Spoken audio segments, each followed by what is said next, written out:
Novel دل تجھ پہ ہار گیا، رائٹر عبداللہ احد بٹ، قسط نمبر 11۔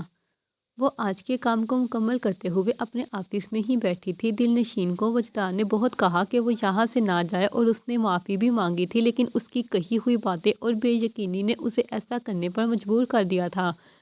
وہ اپنے آفس میں ہی بیٹھی ہوئی تھی کہ اتنی ہی دیر میں کمرے کا دروازہ کھولتے ہوئے ساحر اندر داخل ہوا۔ تم سے کچھ بات کرنا چاہتا ہوں، کیا کچھ دیر بات ہو سکتی ہے؟ اس نے اندر آتے ہی دل نشین سے سوال کیا تھا، جس پر وہ سر ہاں میں ہلا گئی۔ ہاں کہو، کیا کہنا چاہتے ہو؟ سنجیدگی سے اس کی طرف دیکھتے ہوئے دل نشین نے کہا۔ دیکھو دل نشین، مجھے لگتا ہے کہ تم بہت جلدی میں فیصلہ کر رہی ہو، تمہیں یوں یہاں سے نہیں جانا چاہیے۔ ساحر کی بات سنتے ہوئے وہ سختی سے اپنی آنکھیں میچ گئیں۔ تمہیں ضرور تمہارے دوست نے بھیجا ہوگا، لیکن یہ بات یاد رکھو کہ میرا فیصلہ کسی صورت بھی بدلنے والا نہیں ہے، میں کسی صورت بھی یہاں رکنے والی نہیں ہوں، دل نشین نے سختی سے کہا۔ تو ساحر نے سر نفی میں ہلاتے ہوئے اس کی طرف دیکھا۔ تمہیں ایسا کیوں لگ رہا ہے کہ مجھے اس نے کہا ہے تم سے یہ کہنے کے لیے؟ اس نے مجھ سے کچھ بھی نہیں کہا، یہ ساری بات میں تم سے خود کر رہا ہوں۔ مجھے معلوم ہے کہ کل میں نے بھی کہیں نہ کہیں تمہارے ساتھ زیادتی کی تھی، وہ بات کہہ کر، اور وجدان بھی ٹھیک نہیں تھا، لیکن تم ہماری کنڈیشن کو بھی سمجھو۔ کل جو حالات تھے تم اچھے طریقے سے جانتی ہو، اتنا بڑا نقصان ہونے کے بعد انسان سمجھنے کی صلاحیت کو کچھ دیر کے لیے کھو دیتا ہے، اور پھر اتنی محنت اور اتنا پیسہ لگا ہو تو کہاں دھیان رہتا ہے ان باتوں پر؟ تم جاؤ مت وہاں، اس سے معافی منگوا سکتی ہو، لیکن تم پلیز یوں ہمت ہار کر چلے جانا، کوئی بہادری نہیں ہے، وہ اسے سمجھاتے ہوئے بول رہا تھا۔ جب ہی دل نشین نے ماتھے پر بل لیے ہوئے اس کی طرف دیکھا۔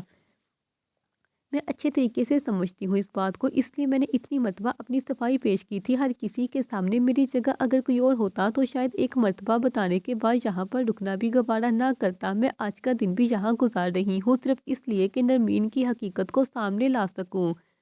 جب ساحل کا اپنی بات کا یہ جواب ملا تو اس نے سختی سے اپنی آنکھیں میچیں۔ تو اگر اس وقت یہ سب کچھ ہوا تھا تو پھر اب تم سے معافی بھی تو مانگی گئی ہے۔ وجدان نے کتنی مرتبہ تم سے معافی مانگی ہے، تمہیں معاف کر دینا چاہیے اسے۔ اور ویسے بھی تم دونوں کون سا پوری زندگی کے لیے ایک ساتھ ہو، کچھ دن ہے ایک ساتھ گزار لو، ایک نہ ایک دن تو تم لوگوں نے ویسے بھی جدا ہو ہی جانا ہے، تو بہتر ہے کہ ماضی کی باتوں کو بلا دیا جائے۔ ساحل ایک مرتبہ پھر اس سے سمجھاتے ہوئے بولا، اور اس کی بات کو سنتے ہوئے دل نشین ایک گہری سوچ میں مبتلا ہوئی اور خاموشی اختیار کر گئی۔ کچھ دیر بعد وہ دونوں مسکراتے ہوئے جب دل نشین کے کمرے سے باہر نکلے تو سامنے سے آتے ہوئے وجدان کی نظر ان دونوں پر گئی، اور ان دونوں کو یوں دیکھتے ہوئے اسے عجیب سا محسوس ہوا تھا، بہت، جو شاید آج سے پہلے اس نے کبھی محسوس بھی نہیں کیا تھا۔ اس نے کبھی نہیں سوچا تھا کہ اپنے دوست اور اپنی بیوی کو یوں مسکراتا ہوا بات کرتے ہوئے دیکھ کر اس کو جلن محسوس ہوگی، کیونکہ اس کے اور دل نشین کے درمیان تو کوئی باقاعدہ رشتہ قائم نہیں تھا، یہ تو صرف ایک کنٹریکٹ میرج تھی جس نے 7 ماہ بعد ختم ہو جانا تھا۔ لیکن یہ جلن اور اس کے یہاں سے چلے جانے پر پریشانی کا احساس کیوں ہو رہا تھا اسے؟ ساحل اسے سامنے سے آتا ہوا دیکھ کر وہاں سے چلا گیا، جبکہ دل نشین ہلکے ہلکے قدم اور چہرے پر سنجیدگی لیے ہوئے اس کی طرف آئی۔ خود بات نہیں بنی تو پھر اپنے دوست کو کیوں بھیج دیا؟ دل نشین نے اس سے سوال کیا تو اس کے چہرے پہ سوالیہ تاثرات پھیلے۔ میں نے ساحل کو تمہارے پاس نہیں بھیجا تھا، اس کے لہجے میں پہلے سے کم نرمی تھی۔ چلو تم نے نہیں بھیجا، لیکن ایک بات شاید تمہارے چہرے پر مسکراہٹ کو پیدا کر دے، یا پھر یہ بات ہی ہے کہ تمہاری معافی کو میں نے قبول کر لیا ہے اور یہ فیصلہ کیا ہے کہ جتنا کنٹریکٹ ہوا تھا اتنی دیر تک میں یہاں پر رکوں گی۔ دل نشین کی یہ بات سنتے ہوئے وجدان کو خوشی تو ہوئی تھی، لیکن اس کے ساتھ ہی یہ تجسس بھی ہوا تھا کہ کچھ دیر تک تو اپنا فیصلہ بدلنے کے لیے راضی نہیں تھی، مگر اچانک ہی فیصلہ کیوں بدل لیا اس نے؟ اتنا اچانک فیصلہ بدل لینے کی وجہ جان سکتا ہوں میں؟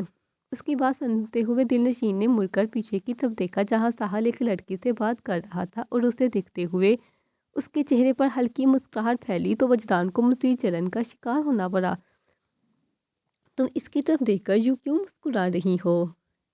پہلے تو وہ کسی طرح اس بات کو اندر ہی اندر پی گیا تھا، مگر امجد برداشت نہ ہوا تو اس سے سوال کر گیا، ویسے ہی تم اس بات کو چھوڑو، تمہارے لیے اتنا کافی نہیں ہے کہ میں یہاں رک رہی ہوں؟ دل نشین نے کندھے اچکاتے ہوئے اس کی طرف دیکھ کر کہا، اور اگلے ہی لمحے اس کے آفس کی طرف قدم بڑھا دیے، جبکہ وجدان نہیں تھے پر بل لیے ہوئے سامنے کھڑے ہوئے ساحل کی طرف دیکھا، اور پھر وہ دل نشین کے پیچھے بڑھا۔ مجھے اس بات سے فرق پڑتا ہے کہ تم نے اپنا فیصلہ اتنی اچانک کیوں بدل لیا؟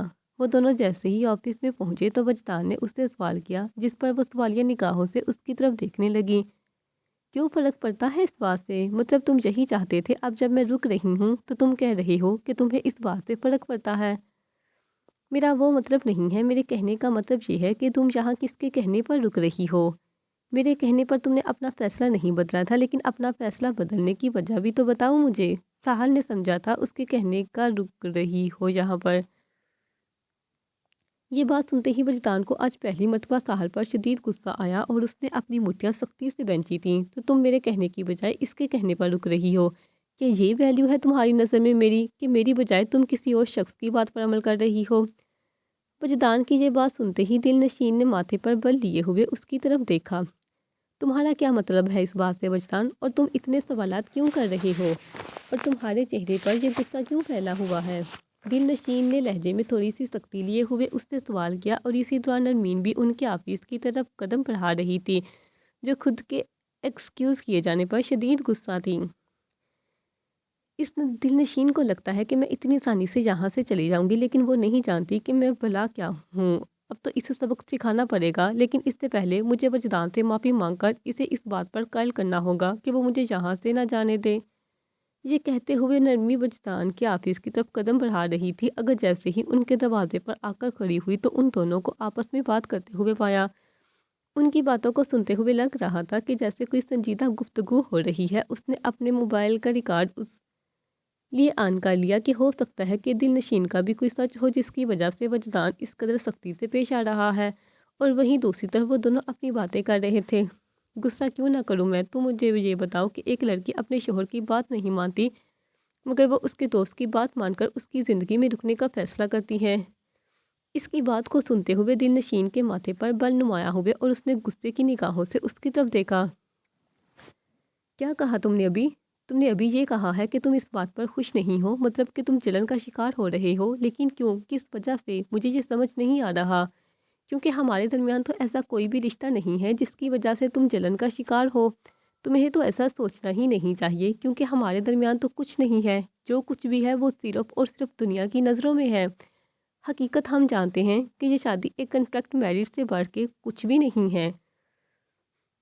دل نشین نے لہجے میں سختی لی ہوگی جب یہ کہا تو وجدان سختی سے اپنی آنکھیں میچ گیا، جبکہ باہر کھڑی ہوئی نرمین کے موبائل پہ یہ بات ریکارڈ ہو گئی تھی، اور نہ صرف یہ بات ریکارڈ ہوئی تھی بلکہ اس کے چہرے پر شدید حیرانگی کے تاثرات نمایاں بھی کر گئی تھی۔ کیا ان دونوں کا رشتہ ایک کنٹریکٹ میرج کے تحت چل رہا ہے؟ اتنا بڑا دھوکہ! نرمین نے حیرانگی سے خود سے ہی کہا، اور پھر وہ اپنے قدم آفس کی طرف بڑھا گئی کہ کہیں کوئی اسے دیکھ نہ لے۔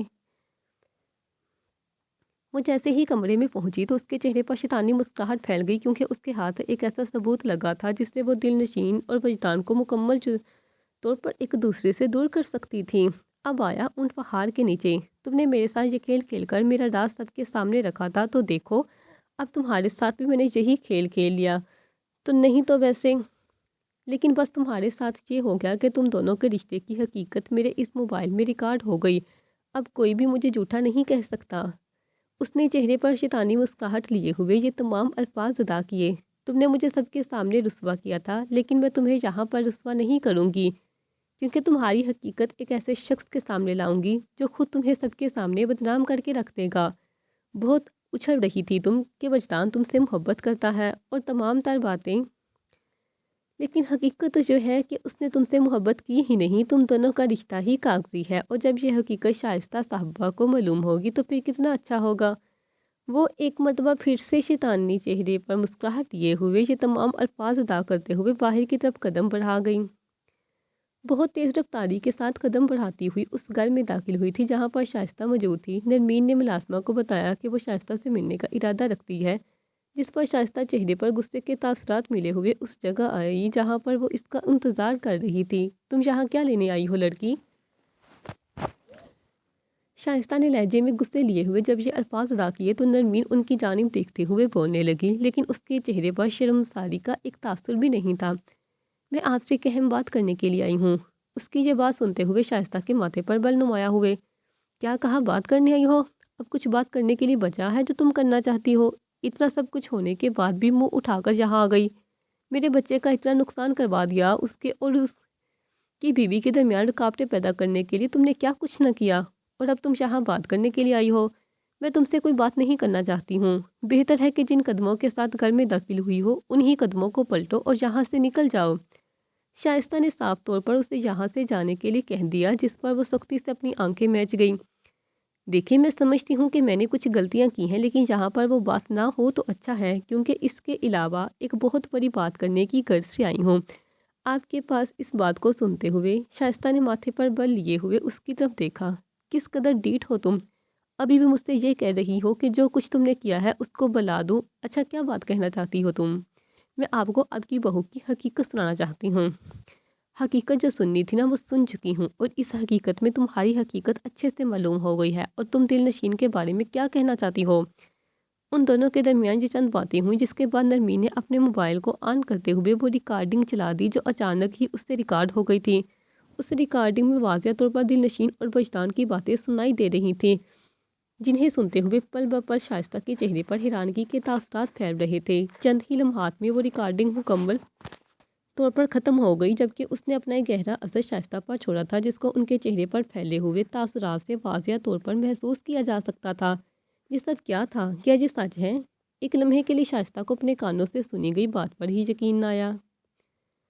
بالکل یہ سچ ہے، یہ حقیقت ہے کہ آپ کے بانجی اور اس کی بیوی کے رشتے کی۔ آپ کو کیا لگتا ہے کہ ان دونوں کے درمیان محبت کی شادی ہوئی ہے؟ ان دونوں نے ایک دوسرے سے محبت کر کے ایک دوسرے کو اپنایا ہے؟ ایسی کوئی حقیقت ہے ہی نہیں، کیونکہ ان دونوں کی شادی صرف اور صرف ایک کنٹریکٹ ہے، کاغذ کی حد تک۔ اس سے بڑھ کر اس کی کوئی بھی حقیقت نہیں ہے۔ ان دونوں کا رشتہ صرف نام کا ہے، دنیا کی اور ہم سب کی نظروں میں دھول جھونک رہے ہیں وہ، اور یہ سب کچھ میں نے ریکارڈ جان بوجھ کر نہیں کیا، یہ تو صرف ویسے ہی ہو گیا تھا۔ میں تو وجدان سے معافی مانگنے کے لیے جا رہی تھی، لیکن ان کی باتیں سن لی میں نے غلطی سے، اس لیے سوچا کہ سب سے پہلے آ کر یہ حقیقت آپ کو بتاؤں، کیونکہ اس حقیقت کو جاننے کی حقدار سب سے پہلے آپ ہیں جو اتنے بڑے جھوٹ کا نشانہ بنی ہوئی تھی۔ نرمین نے نہ صرف ان کے سوال کا جواب دیا بلکہ اس کے ساتھ ہی دو چار باتیں مزید کرتے ہوئے ان کی پریشانی کے عالم میں مبتلا کر دیا۔ شائستہ اس ریکارڈنگ میں دل نشین اور وجدان کی آواز کو پہچان چکی تھی، اس لیے یہ بھی سمجھ گئی تھی کہ جو کچھ بھی انہیں سنوایا گیا ہے یہ حقیقت ہے۔ ان کے چہرے پر پریشانی کے تاثرات پھیلے، اور انہی تاثرات کو چہرے پر لیے ہوئے وہ پاس پڑی کرسی پر بیٹھی، لیکن کچھ کہا نہیں، جبکہ ان سے کچھ دور کھڑی ہوئی نرمین کے چہرے پر شیطانی مسکراہٹ پھیلی تھی۔ جاری ہے۔